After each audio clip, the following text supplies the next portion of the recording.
How to unblock someone from Messenger.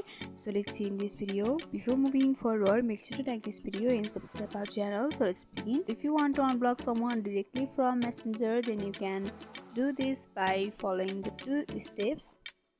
So the first step is, if the person you have blocked is visible in the chat section, then you can simply tap on that, and from over there you'll be able to see the unblock option. So you can simply tap on unblock, and from over there you can unblock the person. But if the person is not available in the chat box, then the simple thing you can do is you have to go through the three dotted horizontal line in the left upper corner. After that, you have to tap on the settings or gear option in the right hand side. After that, you have to scroll down below until you see the privacy and safety option. So here you can see the block account option over here.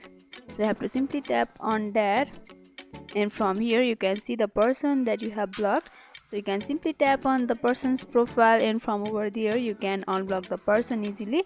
So by following this simple step, you can unblock someone from Messenger. So hope this video was helpful. Don't forget to like, comment, share and subscribe our channel for more videos like this. Thanks for watching.